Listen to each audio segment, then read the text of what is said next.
So when April 14th, he advertised this, and he actually did say, he said, there's going to be bombshell, information coming in this revelation on 4/19, and it will basically so shocking that will basically change and completely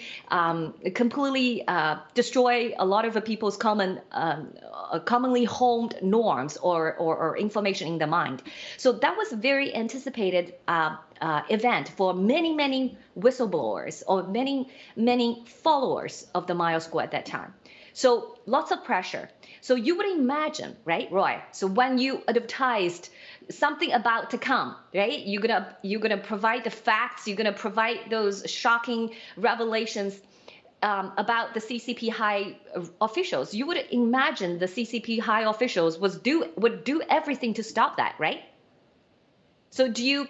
Yeah, and another thing is like if you think about Voice of America, I first heard of Voice of America from my parents when I was in China. Because Voice of America for a lot of Chinese people is kind of like an oracle of truth. It's kind of like it's a symbol, right? A symbol of liberty. Yeah, like a lot of people, especially like after I think the 1980s, after the Cultural Revolution, like people get a radio like in China, and then they just listen to different programs and hide it. Like they need to hide it, right? They need to do it in secret and prevent from CCP finding out. And I first heard about it like because like people have been talking about it in China, like the VOA has been covering like events like 1989 Tiananmen massacre stuff. Like it is really very emblematic, a symbol of liberty, right? An oracle of liberty or truth.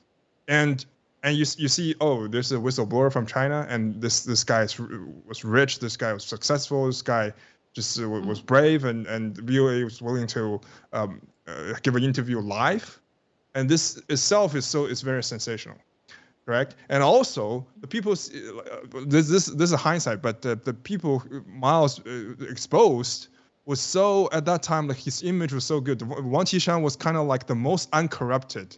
His image was so uncorrupted and clean and honest person, right? You remember, like in CCP propaganda, like all the media is saying, "Oh, Wang Qishan doesn't have any children," so there's nothing. There's no way he could ever be corrupt. And he's the best, assistant to Xi Jinping. He's so honest, and his anti-corruption like campaign so successful. They're like the pair between him and Xi Jinping will lead China to a really bright and successful future and stuff. So you can see the contradiction, right?